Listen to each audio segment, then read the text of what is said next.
विचारले दुनियाँ परिवर्तन गर्छ, व्यक्तिले गर्दैन। हामीलाई राष्ट्र चाहिएको छ, यी पार्टी चाहिएको छ। आज राष्ट्र चाहने मान्छे को छ?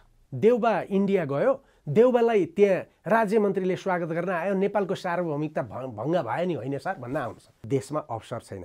म देख्छु जता पल्ट्यो त्यतै पैसा छ यो देशमा। अब देशमा विचारको बहस सुरु हुनु पर्यो। त्यो विचारको बहसले भोलि परिवर्तन गर्छ? गर्दैन। चुनावले गर्छ? गर्दैन। थुप्रो साथी आउँछन्, स्वतन्त्र लडेर जितौँ, स्वतन्त्र लडेर त्यहाँभित्र गएर परिवर्तन गर्न सम्भव छ। अँध्यारोले अँध्यारोलाई काट्दैन, मार्दैन। त्यसकारण हामीले अँध्यारोलाई चिन्न सक्नु पर्यो। अँध्यारो किन आएको छ? अब पहाडमा हामीले 50औं लाख बाख्रा र भेडा उत्पादन गर्ने हो भने, जहाँ जङ्गल चरेर आफै उत्पादन हुन्छ, हामीले कहीँबाट ल्याएर केही खुवाउनु पर्दैन। तपाईँ हामीले चितवनमा 10वटा वाइड बडी तर मान्छे बोक्ने होइन, भेडा बोक्ने हवाईजहाज राखेर ती खसी र भेडा हामीले चिटगाउँ बाङ्लादेशको पोर्टमा उतारेर जहाजबाट साउदी अरेबिया र युएई, युनाइटेड अरब इमिरेट्स, यमन र बहराइन अनि त्यसपछि इजिप्ट पठायौँ भने हाम्रा खसी र बाख्रा अरबको टुरिस्ट भएर जान्छन्। हाम्रा मान्छे उहाँ जानु पर्दैन। बैतडीको साथीले के भन्यो भन्दाखेरि, ए सर हामीलाई त बाँदरले बस्न दिएन, खेती गर्न सकिएन, सबै बाँदरले खाइदिन्छ किनभने जङ्गल बढ्यो। बँदरले सबै खतम गरिदिन्छ, मृगले सबै खाइदिन्छ। नराम्रो कुरो हो बाँदर बढ्नु, बँदेल बढ्नु, चितुवा बढ्नु नराम्रो होइन नि। त्यो त राम्रो भएछ नि देशमा, जङ्गल बढेछ नि। त्यो जङ्गल स्रोत बढिराखेको उसले देख्दैन। जङ्गलको बिचमा ऊ मकै छर्छ अनि बाँदरले नखाए केले खान्छ त? अनि मैले भने अनि त्यो त तपाईँ बाँदरले मकै खाएको होइन नि, तपाईँ हाम्रो बुद्धिले मकै खाएको। त्यो मकै छर्ने ठाउँमा तपाईँले खसी र भेडा पालेको भएदेखि बाँदरले भेडा खान्थ्यो र? हामीले एमसिसीको विरोध गरे होइन नि, हामीले त्यहाँ लेखिएको सम्झौताभित्रका शर्तहरूको विरोध गरे हो नि। हामीले के भन्यौँ यो नेताहरूलाई भन्दाखेरि, बसेर यो चिजमा हामीसँग छलफल गर नि। कुनै दिन हामीलाई छलफल गर्न बोलाएन। प्रश्न श्रीलङ्का त्यहाँ पुग्यो होइन, श्रीलङ्कालाई त्यहाँ कसरी पुर्याइयो? युक्रेनमा रसियाले आक्रमण गर्यो, युक्रेनका जनता मरे। युक्रेनमा नाटो कसले पुर्यायो? EU कसले पुर्यायो? रसियालाई आक्रमण गर्ने पर्ने बाध्यता कसले गर्यो? श्रीलङ्काको गल्ती हो कि श्रीलङ्कालाई त्यहाँ जबरजस्ती एउटा सानो देशलाई शक्ति केन्द्रहरूको मारमा पारेर त्यहाँ लगियो? हामीले त यो पो जनतालाई भन्नुपर्छ होला त। श्रीलङ्काले विदेशीहरूको हस्तक्षेपबाट आफूलाई मुक्त गर्न नसकेको परिणाम आज भोग्यो। हरेक स्कुल उत्पादनको केन्द्र बन्नुपर्छ क्युबामा जस्तो, हरेक स्कुल उत्पादनको केन्द्र बन्नुपर्छ चीन र दक्षिण कोरियामा जस्तो। फेरि पनि के भनिराखेका छन् भन्दाखेरि, एमसिसी आयो भने देश स्वर्ग हुन्छ। एकातिर विद्युत बेचेर धनी बनाउने, विद्युत बाँडेर धनी हुन्छ देश, विद्युत बेचेर धनी हुँदैन। उहाँलाई चुनौती हो मेरो। त्यही 46 करोडले देशको अर्थतन्त्र समाप्त हुन्छ भने उहाँले दुनियाँलाई कम्युनिस्ट किन बनाउनु भयो? हिजो मेरो चुनौती हो उहाँलाई। उहाँले किन भन्नुभयो वर्ग सङ्घर्ष गर्नुपर्छ भनेर? हिजो दुनियाँका घरमा भुटेको मकै खाएर वर्ग सङ्घर्ष सिकाउनु भयो, आज अमेरिकाको एमसी सिकाउनुहुन्छ। यही हो कम्युनिस्टको अनैतिकता भनेको। यस्तै खालको नेतृत्वले आज यो बनाएको। उहाँलाई चुनौती हो। अन्धकारले अन्धकारलाई मार्दैन। हामी बुद्धिजीवीको के भूमिका छ यो देशमा? प्रब्लम त तपाईँ र ममा पो छ त। अहिलेसम्म पनि नेपाली जनताले बुझेको भ्रम के हो भने, विदेशीले, वर्ल्ड ब्याङ्कले, के अरे IMFले, एसियन डेभलपमेन्टले पैसा नदिएर विकास भएन, चाइनाको बिआर आयो भने डेट ट्र्याप हुन्छ भन्छ। देशमा सबैभन्दा ज्यादा कसको चाहिँ ऋण छ आज? देश बनाउन पुग्ने पैसा त देशभित्रै छ। डाक्टर साहब स्वागत छ। नमस्कार डाक्टर साहब, मैले पृष्ठभूमिमा अलिकति उल्लेख गर्न खोजेका विषय भने 73 वर्षपछिको सबभन्दा ठुलो आर्थिक सङ्कटमा अहिले श्रीलङ्का जसरी गुज्रिरहेको छ, हामी पनि त्यतातर्फ गइरहेका छौँ भन्ने छ। त्यहाँ अरू कारणहरूमध्ये एउटा कारण चाहिँ चुनावमा हिजो सस्ता नारा बाँडियो। त्यो नारा कार्यान्वयन गर्नलाई राजनीतिक नेतृत्वले जुन बाटो जानु पर्थ्यो त्यो बाटो चुक्यो भन्ने कुरा छ। आजको दिनमा हामी पनि श्रीलङ्का उन्मुख आर्थिक सङ्कटको सामना गर्न त्यही बाटोतर्फ अगाडि बढ्दैछौँ है भन्ने खालको कुराहरू यहाँ आइरहेको छ। हामीले सिंहदरबारको अधिकार गाउँ गाउँमा पुर्याइरहेका छौँ भनेर नारा पनि बाँडिरहेका छौँ। मलाई थाहा छ आजको दिनमा पनि म अलि ठुलो हुँदै गर्दाखेरि मैले मेलम्चीको नारा सुन्थेँ। आजको दिनमा पनि मैले त्यही मेलम्चीको नारा सुनिरहेको छु। उति बेला पनि मैले पुस्तकमा पढ्दा कर्णालीमा महिलाहरूले घरमै बच्चा जन्माए भन्ने सुन्थेँ। आजको दिनमा बाटोमै बच्चा जन्माएका छन् भनेपछि त्यो अवस्था क्रमशः सुधार हुन सकेको जस्तो देखिएन। तर राजनीतिक परिवर्तन 10 वर्षमा यो भन कि त्यो भन कि भनेर हामी फालिरहेका छौँ। अब मैले आजको दिनमा म जतिको युवा 30-32 वर्षको मान्छेले अब यो देश रोज्ने कि यो देश रोजेर अन्यत्र लाग्ने, यो व्यवस्थामै म रहने कि यो व्यवस्था भएन भनेर अन्यत्र लाग्ने? डाक्टर साहब, यहाँबाट हामी विषयवस्तु प्रवेश गरौँ होला। एउटा कुरो म तपाईँहरूलाई के बताउन चाहन्छु भन्दाखेरि एउटा शब्द छ क्या, सर्भेलेन्स क्यापिटलिजम भन्छ। हजुर। सर्भेलेन्स क्यापिटलिजम भनेको त्यो कुनै कुनै अफिसमा जाँदाखेरि तपाईँलाई सीसीटीभी क्यामेराले हेर्दैछ भनेर लेखा हुन्छ नि। हजुर। हो त्यही भनेको, त्यो सर्भेलेन्स भनेको टाढाबाट अनुगमन गर्ने। यो क्यापिटलिजमले के गर्छ भन्दाखेरि अहिलेको डिस्टर्टेड यो विकृत पुँजीवाद जो युरोप र अमेरिकामा छ त्यसले के गर्छ भन्दाखेरि एक खालको सूचना हाम्रो दिमागमा भरिदिन्छ। त्यो सूचना के हो भन्दाखेरि श्रीलङ्का टाट पर्यो, श्रीलङ्का टाट पर्यो, श्रीलङ्का टाट पर्यो। सिएनएनले त्यही भन्छ, बीबीसीले त्यही भन्छ, इन्डियन टिभीले त्यही भन्छ, किनभने उनीहरू त्यही पश्चिमाको प्रभाव। अनि तपाईँ हामी पनि खोज्दैनौँ, तपाईँ हामी पढ्दैनौँ, हामी पनि के भन्छौँ, श्रीलङ्का टाट पर्यो। अब जस्तो यहाँकै प्रश्न अहिले, हामी श्रीलङ्काकै बाटोमा जाने हो कि होइन? यो इन्फर्मेसन नै पुँजीवादीहरूले फिड गरे इन्फर्मेसन हो। एक, श्रीलङ्का अहिले अप्ठ्यारो स्थितिमा छ, त श्रीलङ्का टाट पल्ट्या होइन। तपाईको आजभन्दा 6-7 वर्ष अगाडि श्रीलङ्काको पर क्यापिटा इन्कम वात्त माथि बढेर गइरहेको थियो। ओके, उनीहरूको व्यापार पनि माथि गयो, उनीहरूको प्रति व्यक्ति आय दर पनि साउथ एसियामा सबैभन्दा राम्रो थियो र उनीहरू साउथ एसियाबाट हामी अब अलग भएर सिङ्गापुरसँग साउथ इस्ट एसियातिर पो जाने हो कि भन्ने कुराकानीमा थिए। समस्या के छ भन्दाखेरि जब श्रीलङ्का जस्तो देश, नेपाल जस्तो देश आर्थिक उन्नतिको बाटोमा जान्छन्, यो केही राष्ट्रहरू जो कोल्ड वार शीत युद्ध बढाउन चाहन्छन् अनि रिसोर्सेसहरूमा क्यापिटलिस्ट मल्टिनेसनल कर्पोरेसनहरूको क्याप्चर नियन्त्रण बनाउन चाहन्छन् अनि ती देशहरूमा आफ्नो हेजिमनी कायम गरेर एउटा गाइडेड, एउटा निर्देशित अर्थव्यवस्था, निर्देशित प्रशासन व्यवस्था र निर्देशित राजनीतिक अवस्था सृजना गर्न चाहन्छन्। उनीहरूको नियत नै के हुन्छ भने यस्ता देशहरूको इकोनोमी माथि गएर आफू स्वतन्त्र इकोनोमीमा डेभलप भयो भने त्यहाँ हाम्रो बजार नियन्त्रित हुँदैन, हाम्रो बजार चाहिँ यो मोनोपोली हुँदैन, एकाधिकार हुँदैन भन्ने भएपछि उनीहरू त्यो देशको सिस्टम बिगार्न लाग्छन्। अब तपाईँलाई 1, 2, 3 भन्छु म। प्लिज। श्रीलङ्काले एकदम राम्रो गर्यो। श्रीलङ्कामा तपाईँ जानुभयो भने त्यहाँका जुन इन्फ्रास्ट्रक्चर र बाटाहरू छन् यति राम्रा छन्, औद्योगिकरण, आधुनिक उद्योगहरू आइसकेको छ। उनीहरूका पोर्टहरू हमनटोटा भन्नुहोस् वा त्यहाँको एयरपोर्ट फार बेटर डेभलप कन्ट्रीको जस्तो भएको छ। एकदम राम्रो भएपछि श्रीलङ्का अगाडि गयो। श्रीलङ्का अगाडि गइसकेपछि सबैभन्दा अगाडि यो अहिलेकै जुन राजपाक्से पहिलो राष्ट्रपति हुँदाको कुरा हो, उनले सोभरेन्टी, इन्डिपेन्डेन्स, इकोनोमिक डेभलपमेन्ट र पोलिटिकल स्टेबिलिटीलाई सँगसँगै लग्यो। राम्रो डेभलपमेन्ट भयो। उनले विदेशीहरूको हैकममा हस्तक्षेप गर्यो, म यो दिन्न। त्यति बेला उसको विरुद्धमा त्यसपछि पश्चिमी शक्ति उसको विरुद्धमा षड्यन्त्रमा लाग्यो। इन्डिया त्यसमा संलग्न भयो, जापान त्यसमा संलग्न भयो र अमेरिका र युरोपियनहरू सबै यसको विरुद्धमा खेल्न थाले। त्यो खेल्दै खेल्दै जाँदाखेरि उनीहरूले के गरे भनेर भन्दाखेरि चुनावमा उसलाई हराए र अर्को व्यक्ति ल्याए। त्यो चुनावमा अर्को व्यक्ति ल्याउँदाखेरि उनीहरूका पपुलिस्ट भोटहरू त्यो राजपाक्सेलाई हटाउनको लागि त्यो अर्कोले त्यो लिएर आएर ऊ राष्ट्रपति हुने बित्तिकै त्यति बेला अमेरिकासँग एउटा सेक्युरिटी प्याक्ट भयो।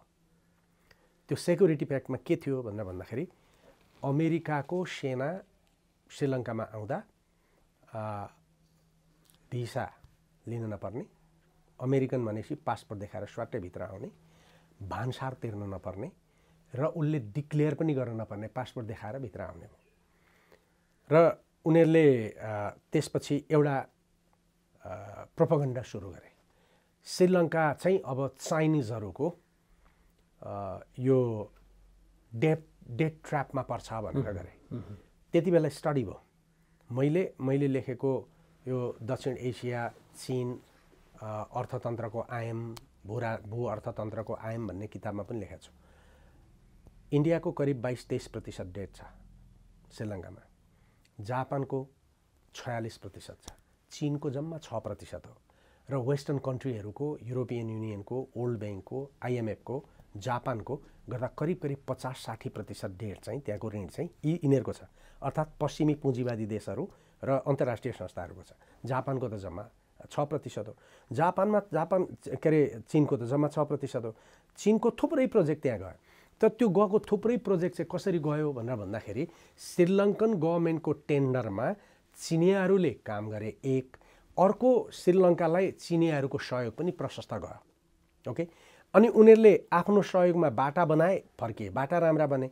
श्रीलङ्कनहरूको बजेटभित्र बने बाटा पनि उनीहरूले ठेकामा लिए, उनीहरूले राम्रो बनाए। हो, चिनियाहरूलाई श्रीलङ्कामा पनि एउटा के आरोप लागेको थियो भन्दाखेरि भनेको समयमा सिद्ध्याउँदैन।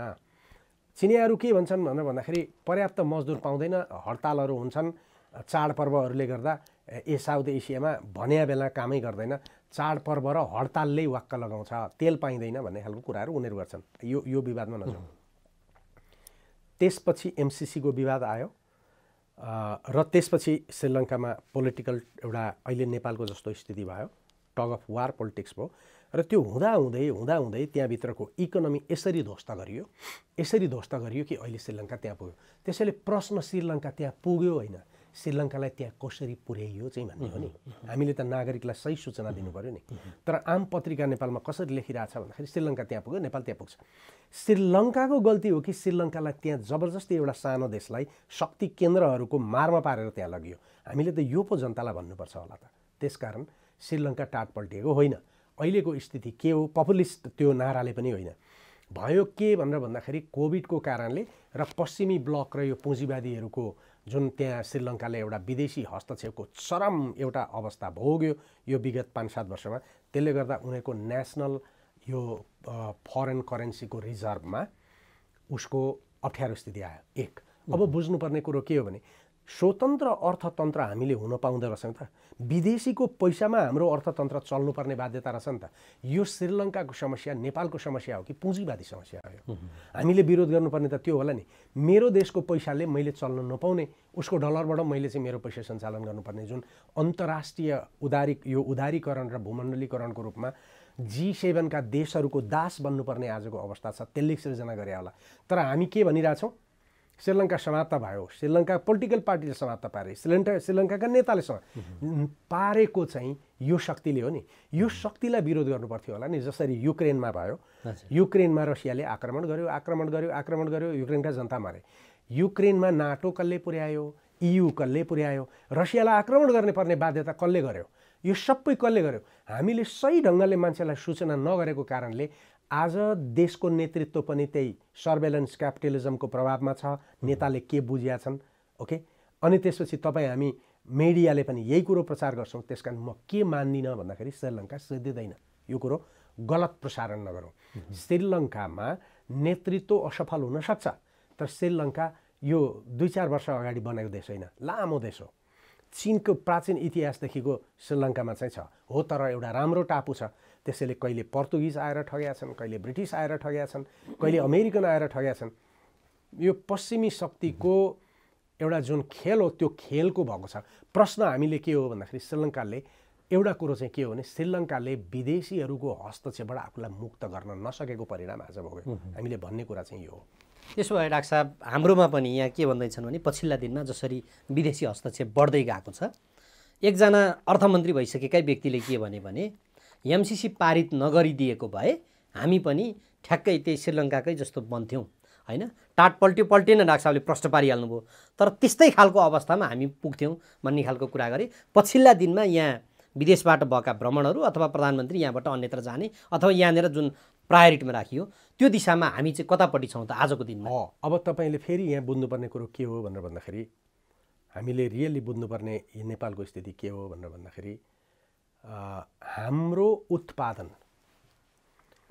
उत्पादन सशक्त भएन भने, हाम्रो आफ्नो मौलिक स्रोतमा भएको उत्पादन सशक्त बन्न सकेन भने, हाम्रो मौलिक स्रोतमा भएको उत्पादन भने के हो भन्दाखेरि अहिले नेपालको फरेन करेन्सी जो राष्ट्र ब्याङ्कमा छ त्यो फरेन करेन्सी बाहिर जाने क्षेत्र के हो भन्दाखेरि हामीले किन्ने चामल, हामीले किन्ने दाल अनि हामीले किन्ने लुगा कपडा जुत्तादेखि लिएर मासुदेखि तरकारीसम्म हामीले किन्दाखेरि वर्षको करिब 4 खरबको तरकारी, मासु, धान, चामल, दाँत कोट्याउनेदेखि लिएर कान कोट्याउनेसम्म, माथि टाउकामा लाउने टोपीदेखि लिएर तल खुट्टामा लाउने जुत्तासम्म सबै विदेशबाट हामीले किन्नुपर्छ।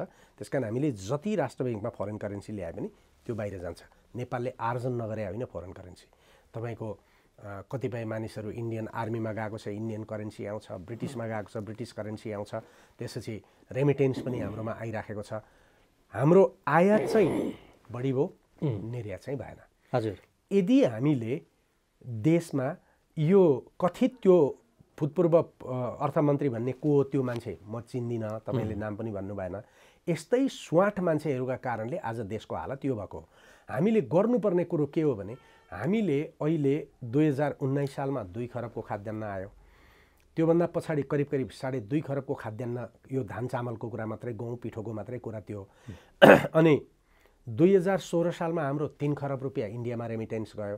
अहिले 2020मा आउँदाखेरि 5 खरब गयो। ओके, हाम्रो 5 खरब इन्डिया गइरहेछ।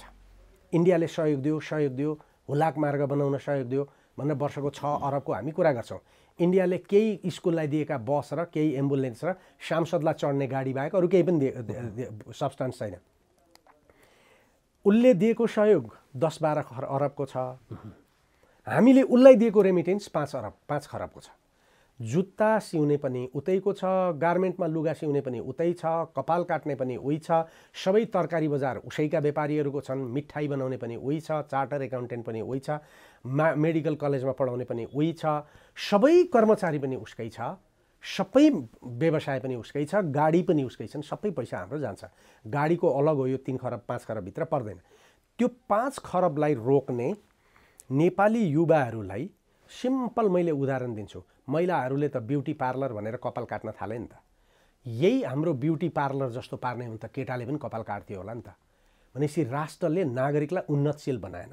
अहिलेको राजनीतिले असफल, काङ्ग्रेस कम्युनिस्टहरूको असफलता एमसिसीमा पैसा आउँछ कि आउने होइन, बकवास कुरो यिनीहरू नचाहिने कुराहरू नागरिकलाई भ्रमित बनाउँछौँ, तपाईँ हामी भ्रमित बनिदिन्छौँ। यो पनि कसले गराइराखेको हो भन्दाखेरि त्यो मान्छेले आफूले बोलेकै होइन, त्यो जुन मन्त्री भन्दै हुन्छ नि त्यसले बोले होइन, त्यसलाई विदेशीहरूले बोलाएको।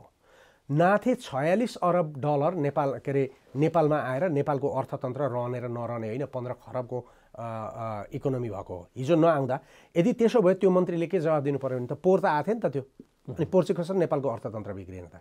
यसपालि बिग्रिने भनेपछि नेपालको अर्थतन्त्र बिग्रिनमा त्यो पैसा आउने हो रि आउने हो कि आउने होइन भन्ने कुरो होइन। नेपालको अर्थतन्त्र बिग्रिनमा हाम्रो उत्पादन छेड भइरहेछ, उत्पादन झन्झन खस्किरहेछ, हाम्रो जमिन बाँझो छ, धान उत्पादन हुँदैन, गहुँ उत्पादन हुँदैन र गर्दाखेरि हामीले खानेकुरा किन्न पर्ने बाध्यताले गर्दाखेरि हाम्रो कमाई जति जम्मै बाहिर गइराखेको छ एकातिर। अब सिम्पल हेर्नुहोस्, 12-13 खरबको व्यापारमा हाम्रो 7 खरबको व्यापार घाटा छ। त्यसमध्ये 5 खरब जो इन्डियामा गएको त जोडिएकै छैन।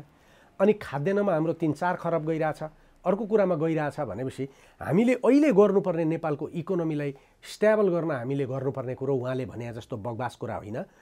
गर्नुपर्ने कुरो के हो भने हाम्रो अहिले बाँझो रहेको जमिनमा कृषि उत्पादनलाई प्रवर्धन गर्नु पर्यो, हाम्रो तरकारीलाई प्रवर्धन गर्नु पर्यो, बाख्रा खसी भेडाहरू मासु प्रवर्धन गर्नु पर्यो र हामीले उत्पादन गर्न सक्ने हामीसँग सल्लो छ, हामीसँग सिमल छ, सबै छ। दाँत कोट्याउने उत्पादन गर्न थाले कैयौँ हजारौँ हाम्रो चाहिँ के भनेर भन्दाखेरि उत्पादनका स्रोतहरू छन्। देशभरि जङ्गल छ तर वर्षको 3-4 अरबको फर्निचर ताइवान र चीनबाट आइरहेछ। हामीले हाम्रो काठबाट फर्निचर बनाएर उहाँ पठाउनु पर्ने हो कि हामीले उहाँबाट ल्याउनु पर्ने हो? त्यसैले उत्पादन समाप्त भयो र राजनीतिले उत्पादनलाई समाप्त गरिदियो। किनभने राजनीतिले अधिकांश युवाहरूलाई माफियाकरणमा परिणत गर्यो। माथि साँगाबाट छिर्ने बित्तिकै जग्गा काटेको त देखिरहनु भएको छ। सम्पूर्ण हाम्रो जुन क्यापिटल हो त्यो क्यापिटल अनुत्पादक क्षेत्रमा घर र बिल्डिङ बनाउने कुरामा लगानी भइदिएको कारणले गर्दाखेरि सबै हाम्रो इकोनोमी त्यहाँ स्याचुरेट भइरहेछ। त्यसकारण अमेरिकाबाट 46 अरब नआउँदा देशको इकोनोमी टाट पल्टिने होइन, त्यो आए पनि नआए पनि उत्पादनको क्षेत्रलाई हामीले रोक्यौँ र अनुत्पादक क्षेत्रमा लगानी बढायौँ र हामीले कृषिलाई उन्नत बनाएर उत्पादनमा लगेर हामीले खाद्यान्न तरकारी मासु जस्ता विषय सब्स्टान्सहरूमा वस्तुहरूमा बाहिरबाट आयात रोकेनौँ भने हाम्रो इकोनोमी टाट पर्छ पर्ने यो कारणले। अब डाक्टर साहब, यो इकोनोमीलाई सुधार गर्ने दिशामा अब सबभन्दा मूल नीति राजनीति भनिन्छ। त्यो राजनीति नै हामी यसरी रुमल्लिरहेछौँ कि 7 सालदेखि अहिलेसम्म त्यो राजनीतिलाई ठिक ट्र्याकमा हिँडाउनलाई मात्रै हामी वर्षमा यो व्यवस्था बन्यो भने यसमा जान मिल्छ कि यसमा जान मिल्छ कि भनेर हामीले परिवर्तन गरिरहेका छौँ। अहिले पछिल्लो हेर्ने हो भने यत्रो धेरै मान्छेहरू मारेर ल्याइएको यो व्यवस्थापछि अहिले जसले ती मान्छेहरू मारेर यो व्यवस्था लिएर आए उनीहरूले के भन्छन् भने होइन अब त यो प्रत्यक्ष निर्वाचित कार्यकारी राष्ट्रपति आयो भने पो यो देशलाई अगाडि बढाउन सकिन्छ कि भन्ने खालको कुराहरू गरिरहेका छन्। यो प्रणालीमा चाहिँ दोष देखाएर यो अर्थ लगायत जे छ हाम्रो अगाडि बढ्न सक्ने आधारहरू त्यसमा हानिरहेको हो कि हामी अझै पनि यो राजनीतिक रूपमा नै ट्र्याक राम्रोसँग नसमातेको कारणले गर्दाखेरि इकोनोमिकल्ली पनि ठ्याक्कै पछाडि परेको राख्छ। अब प्रश्न फेरि यहाँ के हो भने त्यो नेताले त्यो गरिरहेछ, त्यो तपाईँ र मैले देखिरहेछौँ, त्यो कुरो तपाईँ हामी विरोध गर्दैनौँ नि, झोला बोकेर कुद्नेको हो। तपाईँ पत्रकारहरू कुनै पार्टीभन्दा बाहिर हुनुहुन्छ, वकिल पार्टीभन्दा बाहिर छ। हिजो अस्ति त्यहाँ बार एसोसिएसनको चुनाव देख्नुभयो होला नि, गठबन्धनका उम्मेदवार, एमालेका उम्मेदवार, मजदुर किसान पार्टीका उम्मेदवार अनि त्यसपछि स्वतन्त्र भनेर राप्रपाका उम्मेदवार नमस्ते गरेर बसेर त देख्नुभयो। तपाईँहरूको प्रेस के अरे सङ्घमा पनि त्यही हो। भनेपछि देशका बौद्धिकहरूले नगर्नुपर्ने जति झम्मै थोक गरे, गर्नुपर्ने जति केही पनि गरेनन्, होइन? अनि त्यसपछि राजनीतिज्ञहरूले त खोजेकै तपाईँ र म जस्ता मान्छे हो नि त। उनीहरूले मोज गर्न केही कम छ? उनीहरूलाई 4 करोडको गाडी नचढ्न पाएको छ? 4 करोडको गाडी उहाँहरूले चढेकै छ। उहाँहरूले भत्ता खाएकै छ। उहाँहरूले पार्लियामेन्टमा संसद बसे पनि, सदन बसे पनि, नबसे पनि पैसा पाएकै छ। उहाँहरूलाई व्यापारीले जुन नेपालको अर्थतन्त्रलाई कमजोर बनाएर बसेको भारतीय माफिया तन्त्रको स्मग्लिङ गर्ने भित्रको भूमिगत अर्थतन्त्रका मालिकहरू र देखिएका पनि भारतलाई नै पुष्टि गर्ने, भारतकै सामान ल्याएर नेपालको बजारलाई भारतको सेटेलाइट मार्केट बनाउने व्यापारीहरू, उनीहरूले नेतालाई पैसा दिन बन्द गरेका छैनन्, पैसा दिएकै छन्। त्यसको विरोध हामीले गरेका छौँ। भनेपछि हामीलाई राष्ट्र चाहिएको छ, पार्टी चाहिएको छ। आज राष्ट्र चाहने मान्छे को छ? राष्ट्र चाहने मान्छे त छैन। त्यसैले के भनिन्छ भने अन्धकारले अन्धकारलाई मार्दैन। प्रतिक्रियात्मक राजनीतिलाई बदल्दैन। रचनात्मक राजनीतिले मात्रै प्रतिक्रियात्मक राजनीतिलाई बनाउँछ। को मान्छे देश बनाउनका लागि राजनीति गरिरहेछ? तपाईँले देख्नुभयो हामी बुद्धिजीवीको के भूमिका छ यो देशमा? तपाईँको टेलिभिजनमा यति बोल्न सक्ने कुरा नेताले हामीलाई बोलाएर कहिले सोध्छन्? त्यसकारण देशको बौद्धिक र देशको रचना गर्न सक्ने मान्छेहरूले न इन्जिनियरले काम पाएको छ, न डक्टरले काम पाएको छ, न वकिलले काम पाएको छ, न पत्रकारले।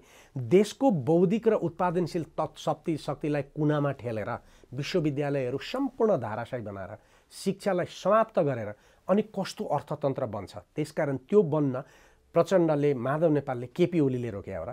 उनीहरूको पछाडि झोला बोकेर कुद्ने, देशको बारेमा नसोच्ने, आफ्नै उत्पादकत्वको बारेमा नसोच्ने, एउटा सफल र एउटा सभ्य राजनीतिको बारेमा नसोच्ने युवाको कारणले यो भइरहेछ नि त आज त। त्यसकारण प्रब्लम त्यहाँ होइन। प्रब्लम हामी कहाँ देखिरहेछौँ? तपाईँकै प्रश्नबाट के आउँछ भन्दाखेरि प्रब्लम तपाईँ पनि त्यहाँ देख्नु भएको छ। प्रब्लम त तपाईँ र ममा पो छ त। जबसम्म हामीले हाम्रो यो प्रब्लम कसरी आयो र यसलाई कसरी समाधान गर्न सकिन्छ भन्ने सोच्दैनौँ, कसरी देशको रचनात्मक राजनीति बन्न सक्छ? त्यसकारण म फरक कुरा गर्छु। तपाईँको वैकल्पिक राजनीति भनेर एकजना मिश्रजी आउनुभयो, होइन? मिश्रजीले ठुला गफ गर्नुभयो। उहाँले के मात्रै भन्नुभयो? यो सिस्टममा यी नेता भ्रष्ट भए, यिनीहरूलाई हटाउनु पर्यो, म आउनु पर्यो। उहाँ सत्तामा जानका लागि राजनीति गर्नुभयो कि देशको उत्पादन बढाउन, देशको उद्योग तन्त्र स्थापित गर्नका लागि बनाउनु भयो? अघि तपाईँले भन्ने कुरा एउटा जोडौँ, कसरी बिग्रिन्छ अर्थतन्त्र भन्ने कुराको उदाहरण नेपाली जनतालाई कहाँ बताउनुपर्छ भने 1988 देखि 1994सम्मका 6 वर्षमा यदि तपाईँले नेपालको औद्योगिकरण र उद्योगहरूको स्थापना र उद्योगहरूको उत्पादनको त्यति बेलाको अवस्थालाई हेर्नुभयो भने प्रति वर्ष औद्योगिकरणको रेट 16% छ। संसारमै त्यति तीव्र दरले औद्योगिकरण भएको छैन। त्यही समयमा तपाईँले ख्याल गर्नुभयो भने त्यही समयमा नेपालका ठुल्ठुला सबै 5 स्टार होटलहरू बनेका छन्। त्यही बेलामा नगरको टुरिज्मको क्षेत्र बनेको छ। त्यही बेलामा नेपालको पोखरा टुरिज्मको क्षेत्र बनेको छ। त्यही बेला लुम्बिनी संसारको अगाडि चिनिएर लुम्बिनी भन्न पुगेको छ। त्यही बेला देशमा चाहिँ के भने यो सारा बसहरू, रेल के अरे हवाईजहाजहरू सबै बढेको स्थिति छ। त्यो औद्योगिकरण त्यसरी भयो। त्यही बेला ठुल्ठुला उद्योगहरू पनि बनेका छन्। तर 1992बाट जब नव उदारवाद आयो, अघि तपाईँले भने मन्त्री सायद तिनै होलान्, त्यो नआएको भए समाप्त भन्थ्यो भन्ने। नव उदारवाद आइसकेपछि पहिला त देशमा उत्पादन गरिराखेका 26वटा उद्योगहरूलाई समाप्त गरियो। बाँसबाडी छालाउ जुत्ता कारखाना समाप्त गर्यो, जसले देशको झन्नै 50% जुत्ताको माग पुरा गर्थ्यो। तपाईँको भृगुटी कागज कारखाना समाप्त गर्यो, जसले 60% कागजको माग पुरा गर्थ्यो। तपाईँको हेटौँडाबाट काठमाडौँ आउने जुन रोपवे थियो, त्यो रोपवेलाई समाप्त पार्यो, जसले सस्तोमा तलबाट सामानहरू ढुवानी गर्थ्यो। ओके, त्यसपछि तपाईँको विराटनगरका जुट उद्योगहरू समाप्त गरियो, जनकपुरको सुर्ती उद्योग समाप्त गरियो, अनि कोहलपुरको यो कटनको खेती र उद्योग समाप्त गरियो, बुटौलको धागो उद्योग समाप्त गरियो, जो फुल फ्लेज उत्पादनमा चलेका उद्योगहरू थिए। परिणाम के भयो भन्दाखेरि विराटनगरका जुट मिलहरू समाप्त गरिदिएपछि झापा, मोरङ, सुनसरी, उदयपुरसम्म सनपाटको उत्पादन जुन थियो किसानहरूको, त्यो समाप्त भयो। उनीहरू यो कृषि क्रप्स, यो आम्दानी गर्ने क्रप्स थियो, यसबाट मान्छेहरू पैसा कमाउँथे। त्यति बेलै झापाका मान्छे र मोरङका मान्छेहरू धनी बने। हेर्नुहोस्, एक क्विन्टल धान बेच्दाखेरि 6000 आउँदैन थियो, तर 1 क्विन्टल सोनपाट बेच्दाखेरि चाहिँ 25-30 हजार रुपियाँ आउँथ्यो। ओके, त्यसकारण उनीहरू एकचोटि धान खेती गर्थे, एकचोटि सोनपाटको खेती गर्थे। त्यो उद्योग समाप्त भएपछि सोनपाट समाप्त भयो, यो जानी गराइएको थियो। त्यसपछि जनकपुर, महोत्तरी र सर्लाहीमा सुर्ती उद्योग थियो। चुरोट त खाइरहेछ मान्छेले, खा भने पनि नखा भने पनि उहाँहरूले कर उठाइरहनु भएको छ। अनि के गरियो भनेर भन्दाखेरि त्यो जनकपुर चुरोट कारखाना बन्द गरियो, अरू चुरोट कारखानाहरू बन्द गरियो, तपाईँको वीरगन्जको चिनी कारखाना बन्द गरियो। यो सबै बन्द गरेपछि के भयो भने चिनीको उखु खेती समाप्त भयो, सुर्ती खेती समाप्त भयो, सर्लाही र जनकपुरका मान्छे गरिब बन्न पुगे। अनि बुटोलको धागो उद्योग खतम गरिदिएपछि कोहलपुर, बाँके, बर्दियामा उत्पादन भएको कटन समाप्त भयो, अनि त्यसपछि त्यहाँका मान्छेहरू गरिब भए। अनि त्यो यो टर्पेन्टाइन भन्ने उद्योग थियो पश्चिममा, कञ्चनपुरमा, त्यो पश्चिमतिरका सल्लाहहरूको खोटो ल्याएर तेल बनाइन्थ्यो। त्यो तेल बनाउने उद्योग पनि बन्द भइसकेपछि के भयो, त्यहाँका मान्छेहरूको इन्कम समाप्त भयो। भनेपछि उहाँले आज देशलाई टाट पल्टाउनु भएको त त्यति बेला हो नि। अब तपाईँले हेर्नु भने 1997मा हेर्नुभयो भने नेपालको औद्योगिकरण घट्न थाल्यो। घट्दै घट्दै 2002मा आइपुग्दाखेरि -6%मा पुग्यो। भनेपछि आजको यो देश उहाँले बनाएको होइन, त्यति बेलाको अर्थनीतिले। यसको विरुद्धमा च्यालेन्ज गरियो, गरिएन। यसको विरुद्धमा विश्वविद्यालयहरूले अनुसन्धान गर्यो, गरेन। यसको विरुद्धमा टेलिभिजनहरूले, युट्युबहरूले अनि राष्ट्रिय पत्रिका भनेकाहरूले यसको विरुद्धमा आवाज उठाएनन्। अहिले गर्दै गर्दै फेरि पनि के भनिराखेका छन् भन्दाखेरि एमसिसी आयो भने देश स्वर्ग हुन्छ। एकातिर विद्युत बेचेर धनी बनाउने, विद्युत बाँडेर धनी हुन्छ देश, विद्युत बेचेर धनी हुँदैन। पहिला विद्युत बाँड्नुहोस्, देशभरि औद्योगिकरण गर्नुहोस्, कृषिलाई आधुनिकीकरण गर्नुहोस्, अनि त्यसपछि हुन्छ। अनि तपाईँको देशमा विदेशी सहायता त आइरहेछ। शिक्षा कहाँ पुग्यो? 22% विदेशीहरूको ऋण र सहयोग जति शिक्षामा गएको छ। 2028 साल पछाडि शिक्षा आज कहाँ पुग्यो? शिक्षामा कुनै गुण छ? उत्पादन गरेको मान्छे के अरे नेपालको शिक्षाबाट उत्पादन भएको 10 क्लासको मान्छेले गरी खान सक्छ? पिएन पनि बन्न नसक्ने स्थितिमा पुर्याएको छ। यो कसले बिगार्यो भनेपछि हाम्रो भनाइ के हुनु पर्थ्यो भन्दाखेरि अब त्यस्तो राजनैतिक शक्ति देशमा स्थापित हुनु आवश्यक छ जसले देशको उत्पादन कसरी गर्न सकिन्छ भन्ने जनतामा सपना क्रिएट गरोस्। एक। दोस्रो कुरो, त्यस्तो राजनीति गर्नु आवश्यक छ जहाँ राजनीतिमा एउटा विचार होस्। ओके, त्यो विचार भनेको के हो भन्दाखेरि कुनै बातको विचार स्वाभाविक रूपमा दर्शनको रूपमा रहन्छ, तर त्यो बातको विचार दर्शनको रूपमा रहेको विकासलाई त विकासमा रूपान्तरण गर्नु पर्यो नि त।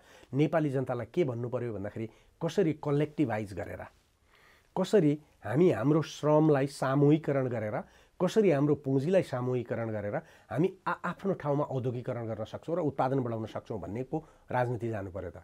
भन्दाखेरि अब अहिलेका राजनीतिज्ञहरूले के चाहिँ उहाँहरूको यस्तो रचना गर्ने क्षमता छ र आपसमा लड्नु भएको छ, 4 करोडका गाडी चढ्नु भएको छ, मस्ती गर्नुभएको छ, र अब उहाँहरूले के भन्दाखेरि आफ्ना गुटका मान्छेहरूलाई, आफ्ना मान्छेहरूलाई टिकट दिनुहुन्छ जसले विकासको बारेमा जिरो जान्दछ, जसले अर्थतन्त्रको बारेमा केही जान्दैन र जसले अर्थतन्त्रको विश्लेषण गर्न सक्दैन। परिणाम के भन्दाखेरि अनि हामी मानिसलाई तलगाली गरिरहेछौँ। त्यसकारण आजको यो बर्बादी निर्माण गर्नमा तपाईँ हामी जस्ता कथित बौद्धिकहरू जसले यो 40 वर्षसम्म गर्न नहुने सबै थोक गऱ्यौँ, गर्न हुने चाहिँ केही पनि गरेनौँ। अब तपाईँले 70 वर्षको कुरा गर्नुभयो। 70 वर्षमा 2015 सालको चुनावबाट तपाईँले गन्नुहुन्छ भने अहिले करिब 60-65 वर्ष भयो।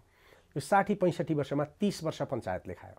30 वर्ष पञ्चायतले के गर्यो भन्दाखेरि अघिल्लो समयमा केही राष्ट्रियताको कुरामा र औद्योगिकरणमा केही काम गर्यो। तर पछिल्लो समयमा के भयो भन्दाखेरि भाट बुद्धिजीवीहरूबाट पञ्चायती व्यवस्था भर्ने कुरा भयो, विश्वविद्यालय भर्ने कुरा भयो। ओके, काङ्ग्रेस र कम्युनिस्टका बिग्रेका भाट बुद्धिजीवी जति पञ्चायतभित्र छिरे र पञ्चायतमा छिरेर पञ्चायतलाई पनि उनीहरूले समाप्त गरे। ओके, अनि पञ्चहरूका नाममा देशमा करप्सन गर्ने मान्छेहरू आए, राजा दरबारभित्र बसे, रानीले पछाडिपट्टि फर्काएको साडी लगाउन थालिन्, जनता विरोध गरे, राजतन्त्र पनि गयो, पञ्चायती व्यवस्था पनि गयो, लोकतन्त्र आयो। तर त्यति बेला के थियो भन्दाखेरि आर्थिक उत्पादनमा नेपालले इरानलाई चामल बेच्थ्यो, अफगानिस्तानलाई चामल बेच्थ्यो, क्युबालाई चामल बेच्थ्यो। ओके, हामी बाहिर पठाउँथ्यौँ, हामी तरकारी बाहिर पठाउँथ्यौँ, मासु बाहिर पठाउँथ्यौँ, खाद्यान्न तर उत्पादन राम्रैसँग गए पनि मानिसलाई बोल्ने स्वतन्त्रता थिएन, वाक स्वतन्त्रता थिएन, बोल्ने स्वतन्त्रता थिएन। त्यसकारण म कहिले कहिले गफ गर्दा भन्छु 2046 सालको लोकतन्त्र आएपछि सबैभन्दा बढी फाइदा भएको व्यक्ति म थिएँ। किनभने मेरो त जागिरै खाएर 9 महिना म फुल स्केपमा हाजिर गरेर राखेको थियो। मेरो जागिर चाहिँ पढाउने जागिर मेरो खुल्यो, त्यसकारण म खुसी हुन्छु। वाक स्वतन्त्रता पनि चाहिन्छ। हामीले प्रतिनिधि चुनाव गर्न पाउनुपर्छ र राम्रो प्रतिनिधि चुनाव गर्न पाउनुपर्छ भनेर त्यति बेलाको लोकतन्त्र ल्याइयो। तर त्यो 30 वर्षले के गर्यो भने वाक स्वतन्त्रता त होइन, स्वच्छन्दता दियो।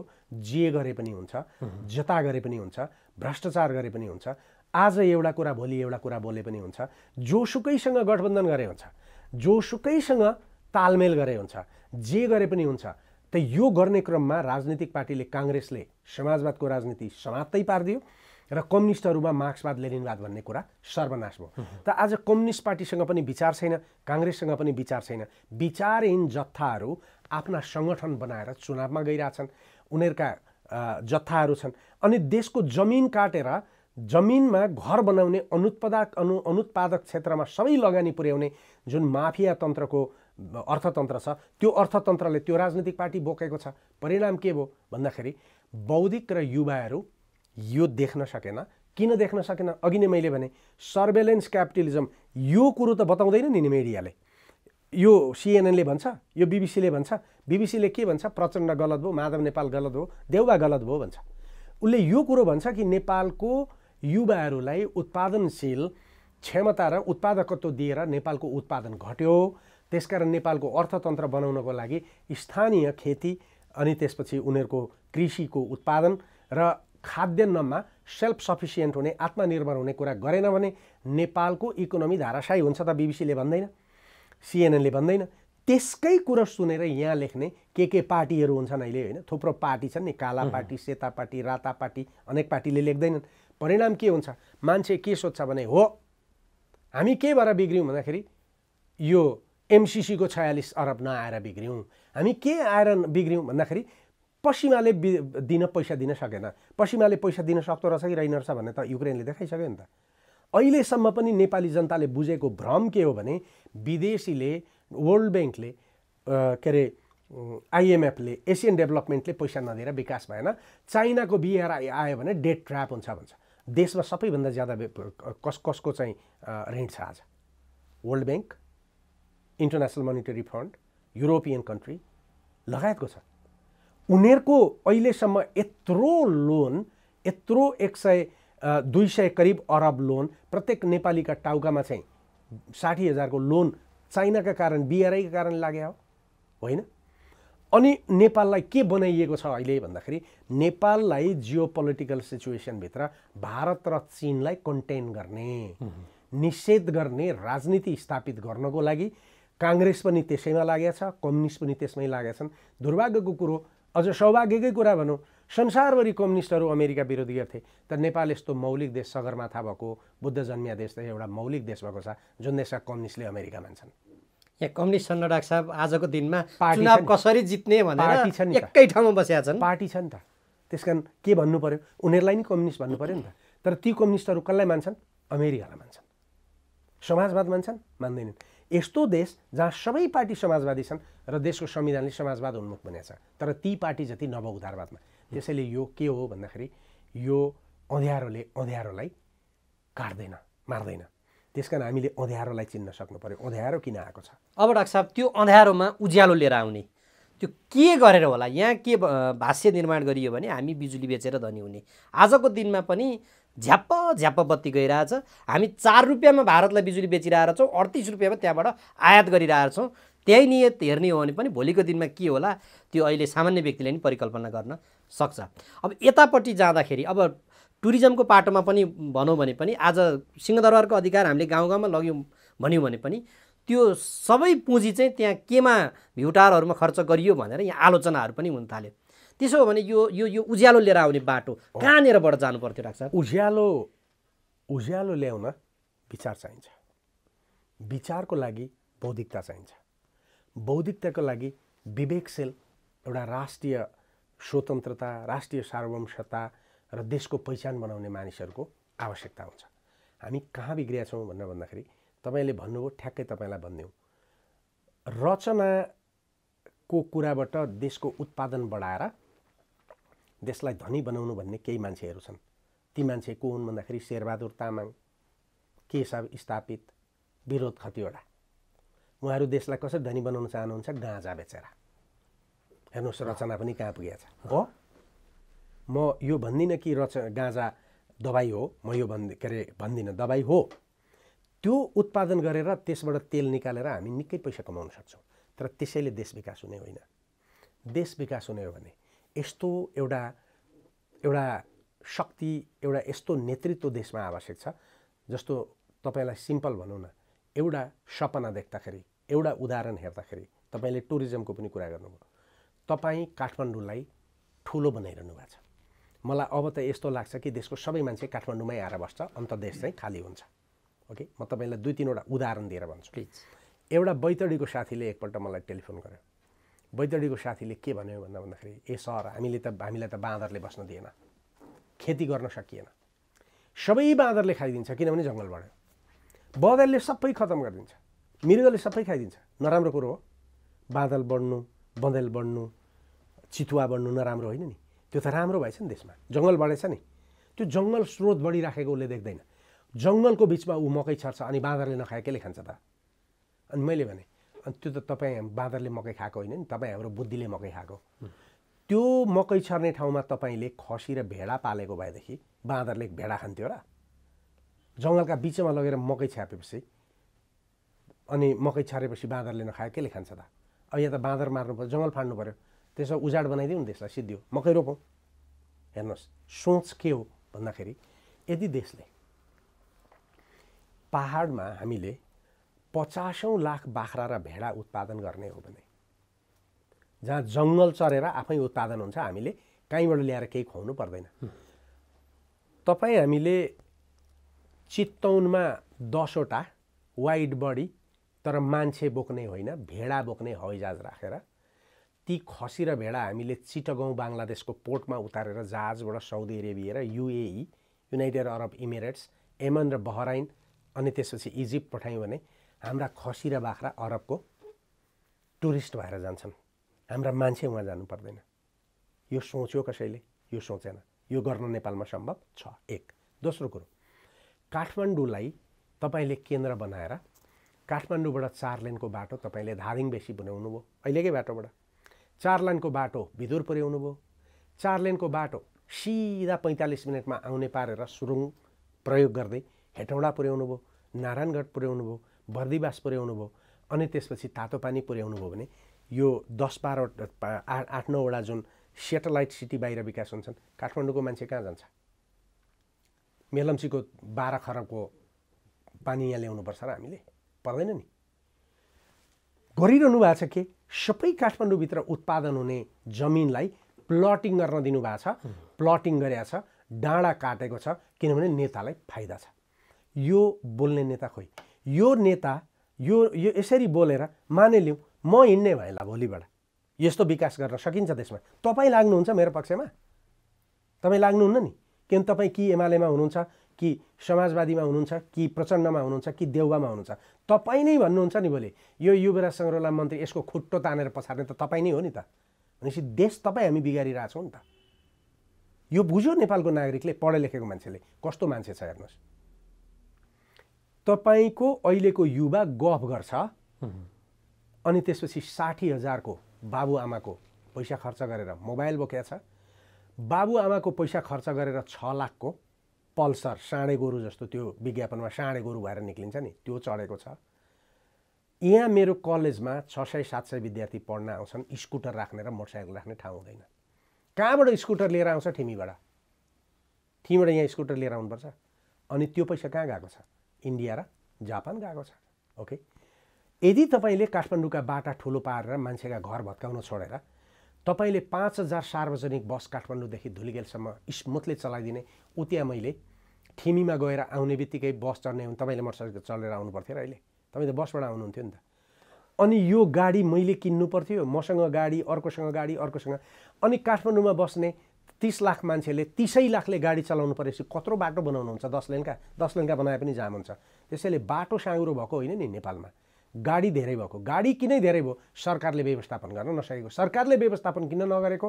280% कर लिएर 4 करोडको गाडी कसले चढ्नुपर्छ? नेताले चढेको। त विकल्पमा आउने, रचनात्मक रूपमा आउने राजनीतिक नेतृत्वलाई कम्युनिस्ट पार्टीभित्र बन्न दियो। कम्युनिस्ट पार्टीभित्र विचारशील बौद्धिकहरू प्रयोग भएर समाजवाद बनाउन दियो। काङ्ग्रेसभित्र दियो। तपाईँ हेर्नुहोस् त, इतिहास खोज्नुहोस् त, तपाईँहरू कस्ता कस्ता मान्छे सिध्याइए देशमा। अनि यस कुराको विरुद्धमा रचनात्मक राजनीतिमा आउन कसले दिँदैन? त्यही युवाले दिँदैन। त्यो युवाले किन दिँदैन? त्यो 60,000 को मोबाइल, 6 लाखको मोटरसाइकल बोकेर आउँछ र यहाँ कफी खाने ठाउँमा बस्छ।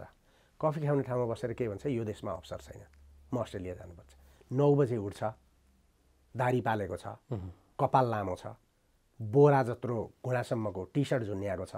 ओके, केटीहरूका टाँसिएका लुगा छन्, अनि जुत्ता त्यत्रै लगाएको छ। त्यो मान्छे चाहिँ कुर्सीमा आँट्छ, 60 जना क्लासमा, उसका जुत्ता चाहिँ आँट्दैनन् क्या। क्लासरुम त्यस्तो हुन्छ। अनि त्यसपछि ऊ आएर भन्छ देशमा अवसर छैन। म देख्छु जता पल्ट्यो त्यतै पैसा छ यो देशमा। यदि तपाईँले मैले भने जस्तो टी सेटेलाइट सिटीहरू बनाउने प्लानिङ गर्ने हो, अनि त्यो प्लानिङ गरेर तपाईँले चाहिँ त्यहाँ चाहिँ वित्तीय केन्द्रहरू निर्माण गर्ने भने काठमाडौँको मान्छे यहाँ बस्दैन नि, त्यहाँ जान्छ नि, त्यहाँबाट हुन्छ नि उत्पादन सुरु। सिम्पल देशमा अहिलेसम्म तपाईँको पूर्वाधार विकासको खाका बन्न सकेन। एक। दोस्रो कुरो, कृषि उत्पादनलाई आधुनिकीकरण गर्ने र कृषि उत्पादनलाई आधुनिकीकरण गरेर औद्योगिकरणमा लाने अहिलेसम्म खाका बन्न सकेन।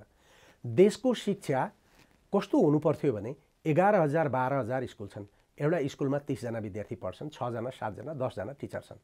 त्यहाँ केही पनि पढाइ हुँदैन, सबै फेल हुन्छन्। जहाँ चाहिँ फेरि के गर्छ भने रसुवाको स्कुल र यहाँको उल्लन्स र रातो बङ्गालाका विद्यार्थीको एउटै परीक्षा गरिदिन्छ। गरिबका छोराछोरी जति फेल हुन्छन्, धनीका छोराछोरी जति यहाँ आउँछन्। हायर एजुकेसनमा 4,50,000 मान्छे छ।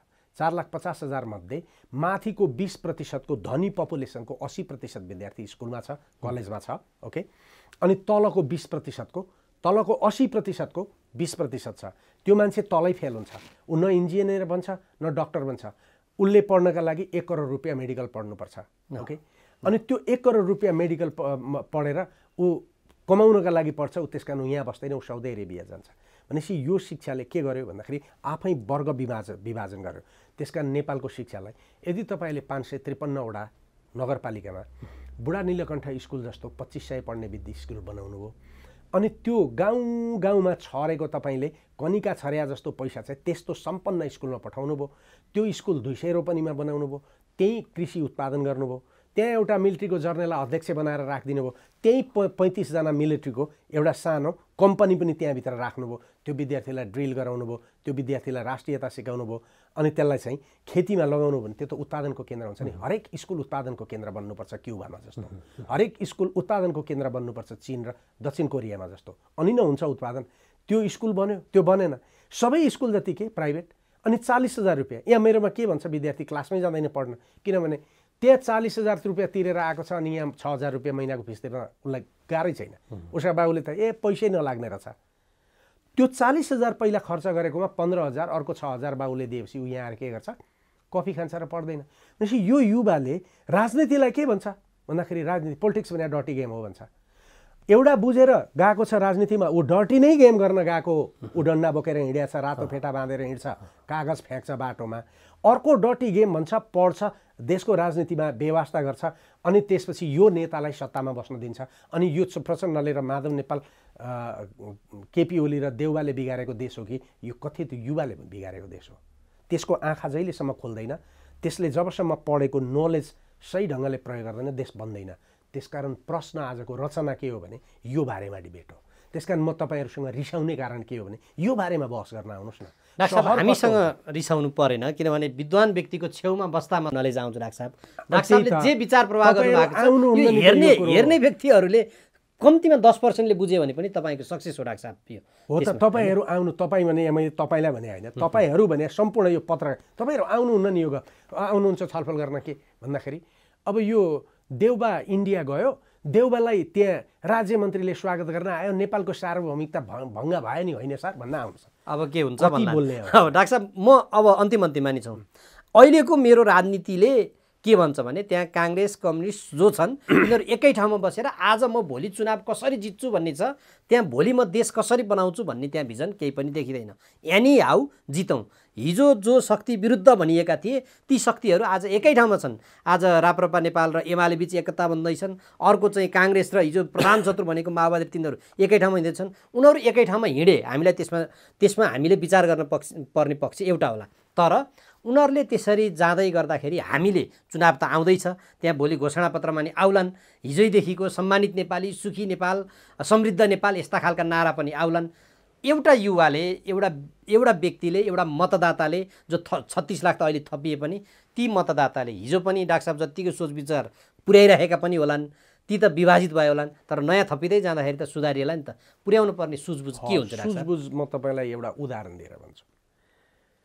मेरो एउटा विद्यार्थी 12-13 वर्ष अगाडि एउटा विद्यार्थी थिए, छात्रा, यहीँ क्याफेटेरियामा खाना खाइन्थ्यो। घिउ असाध्यै मन पराउने क्या, घिउै मात्रै खोज्ने।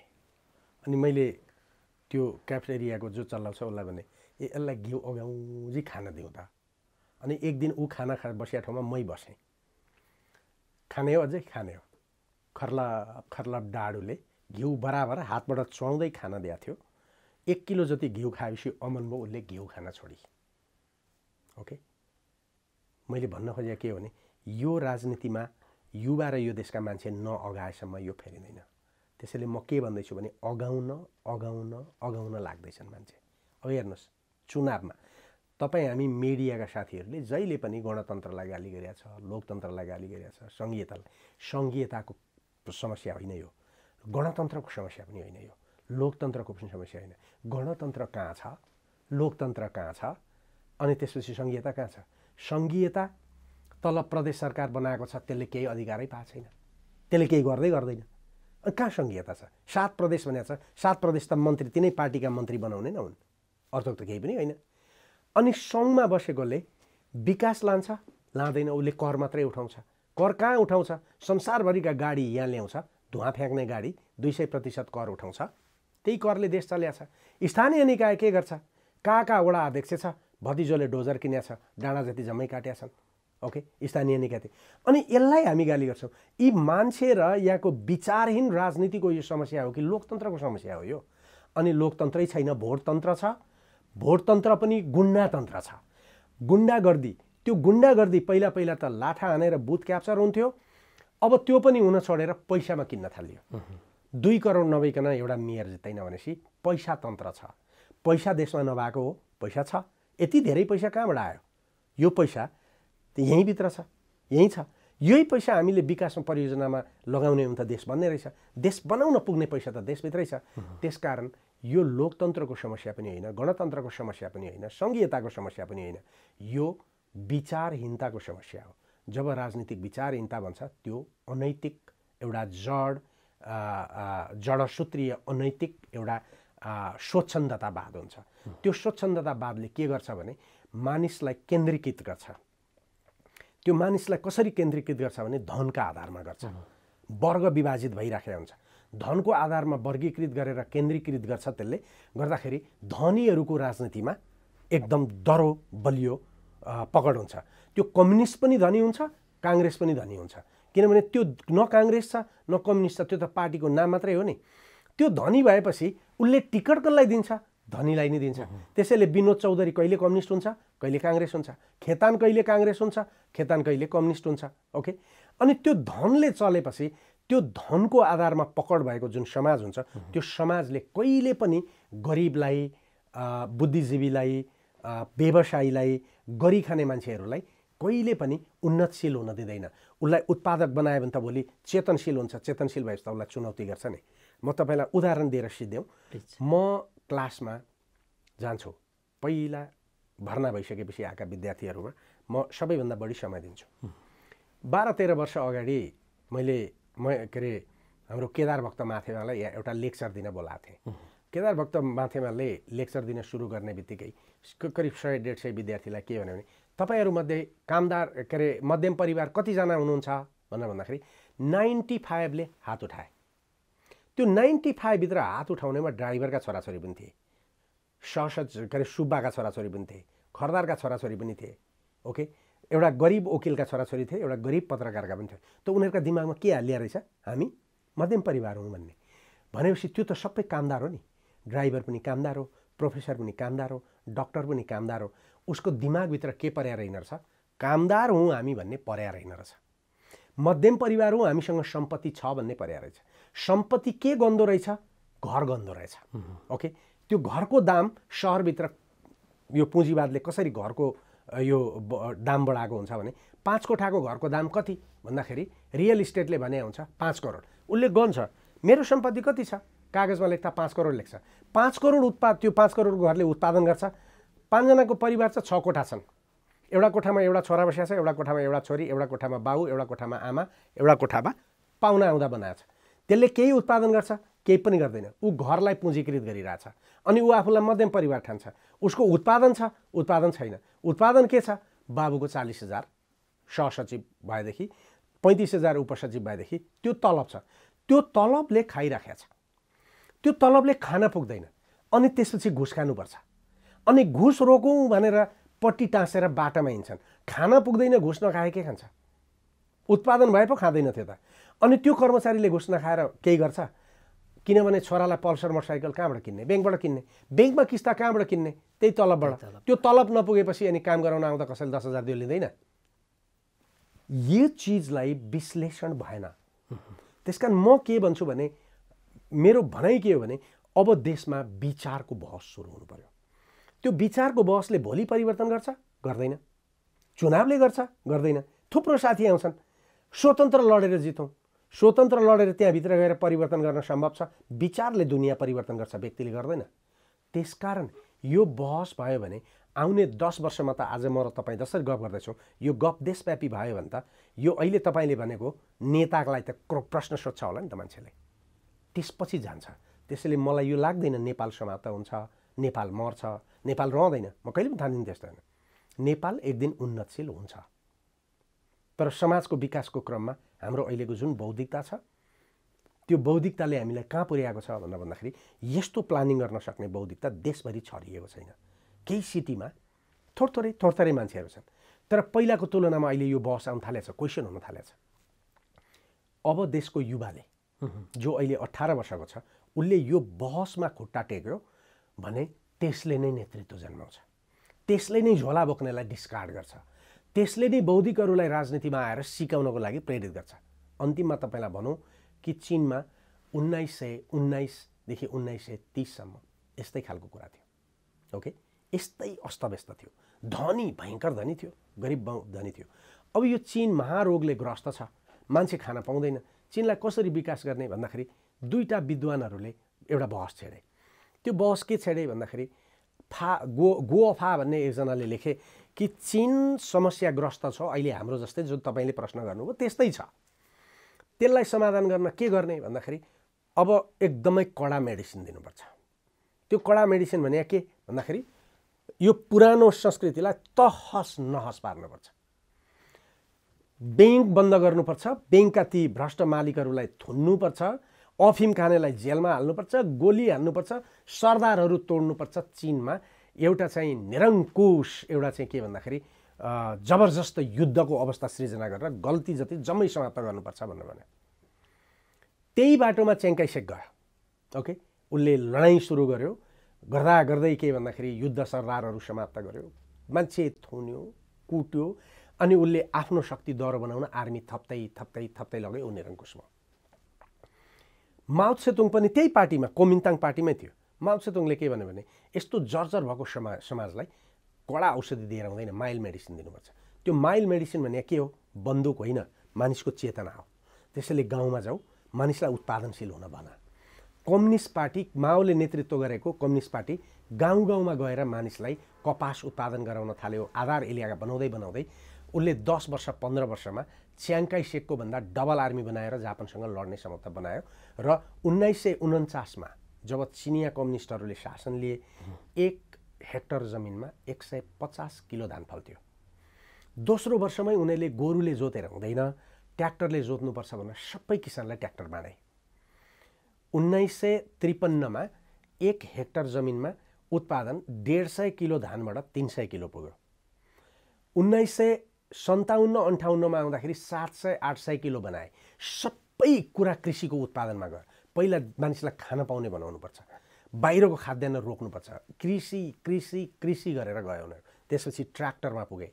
अहिले चीनमा कृषि उत्पादन कति उन्नतशील भयो भन्दाखेरि 1 हेक्टर जमिनमा 15,000 किलो धान फलाउँछ।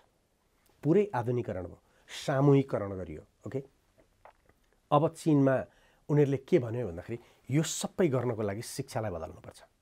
शिक्षामा विज्ञान पढाउनुपर्छ। विज्ञानले मात्रै मान्छेको वैज्ञानिक चेतना निर्माण गर्छ।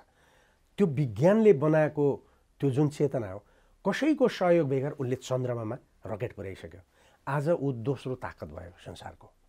त्यही दोस्रो ताकतलाई लडाउनको लागि यहाँ एमसिसी चाहियो। त्यसको मारमा हामी छौँ। यहाँ भाटहरू के भन्छन्, जो बिजुलीभित्र बिजुलीको माफिया तन्त्र भएर बसेको छ, त्यो मान्छे के भन्छ भन्दाखेरि एमसिसी नआई देश विकास हुँदैन भन्छ। हामीले एमसिसीको विरोध गरे होइन नि, हामीले त्यहाँ लेखिएको सम्झौताभित्रका शर्तहरूको विरोध गरे हो नि। हामीले के भन्यौँ यो नेताहरूलाई भन्दाखेरि बसेर यो चिजमा हामीसँग छलफल गर नि। कुनै दिन हामीलाई छलफल गर्न बोलाएन। अनि यो ल्याइएकै के छ भन्दाखेरि देश बनाउनका लागि ल्याएको छ, यो यही खानका लागि ल्याइएको छ। त्यसकारण हो त्यो अघिको कुन चाहिँ मन्त्रीले भनेको कुरा ठिक हो। एकपल्ट सुरेन्द्र पाण्डेले भनेको उहाँ पनि भयङ्कर बुझक्कडै हुनुभएको छ। अब त्यसले के गर्छ भने एकपल्ट राष्ट्र ब्याङ्कमा 46 करोड पैसा त आउला, त्यो 46 करोड पनि डलर त आउला, त्यो काम गर्दै जाँदा आउने हो। त्यही 46 करोडले उहाँलाई चुनौती हो मेरो, त्यही 46 करोडले देशको अर्थतन्त्र समाप्त हुन्छ भने उहाँले दुनियाँलाई कम्युनिस्ट किन बनाउनु भयो? हिजो मेरो चुनौती हो उहाँले किन भन्नुभयो वर्ग सङ्घर्ष गर्नुपर्छ भनेर। हिजो दुनियाँका घरमा मकैको भुटेको मकै खाएर वर्ग सङ्घर्ष सिकाउनु भयो, आज अमेरिकाको एमसी सिकाउनुहुन्छ। यही हो कम्युनिस्टको अनैतिकता भनेको। यस्तै खालको नेतृत्वले आज यो बनाएको, उहाँलाई चुनौती हो। हिजो उहाँले सिकाउनु भएको कि हिजो गलत थियो कि आज गलत छ, उहाँ दुई ठाउँमा सही हुनुहुन्न। कि हिजो गलत हुनुहुन्थ्यो का आज गलत, उहाँले भन्नु पऱ्यो नि, प्रष्टसँग भन्नुहोस् न म हिजो गलत थिएँ, साम्यवादी राजनीति वामपन्थी राजनीतिको देशमा आवश्यक छैन भन्नुहुन्छ भने उहाँले यो भनेको कुरा स्वीकार हुँला। तर उहाँ हिजो हामीलाई सिकाउनुहुन्थ्यो डन्ना खुवाउनको लागि कम्युनिस्ट बन भनेर, आज उहाँ भन्नुहुन्छ अमेरिकाको पैसा बेगर देश बत्दैन। त्यसकारण प्रश्न उहाँहरूको अनैतिक हो। त्यो अनैतिकतालाई उहाँसँग झगडा गरेर देश विकास हुँदैन। उहाँको गए गुज्रिएको राजनीतिक विचारधारालाई समाप्त गरेर देशमा विकासको अर्को मोडल बौद्धिकहरू र युवाहरूले बहसमा आउनु आवश्यक छ। त्यसैले पार्टी खोलेर देश विकास हुने होइन, विचार राम्रो दिएर देश विकास हुने हो। कोरियामा कम्युनिजम छैन तर कोरिया विकास छ। क्युबामा कम्युनिस्ट छ, क्युबा पनि विकास छ। चीनमा कम्युनिस्ट छ, चीन पनि विकास छ। ओके, भनेपछि विकास गर्न चाहँदा वैज्ञानिक चेतना चाहिने रहेछ। त्यो कम्युनिस्ट पार्टी भए पनि नभए पनि हुन सक्दो रहेछ। त्यसकारण कम्युनिस्ट भयो भनेर विरोध गर्नुपर्ने आवश्यकता पनि छैन। कम्युनिस्ट नहुँदा देश विकास हुँदैन भन्ने पनि छैन। तर अमेरिका जस्तो क्यापिटलिजमले चाहिँ देश विकास हुँदैन, ब्रिटिस जस्तो उपनिवेशवादी क्यापिटलिजमले चाहिँ देश विकास हुँदैन। त स्विडेनको व्यवस्था ल्याउनुहोस् न, सोसलिस्ट डेमोक्रेसी ल्याउनुहोस् न, त्यसले देश विकास हुँदो रहेछ। डेनमार्क विकास भएको छ, फिनल्यान्ड विकास भएको छ, स्विडेन विकास भएको छ। त्यसकारण अहिलेको आवश्यकता भने बहसको आवश्यकता हो।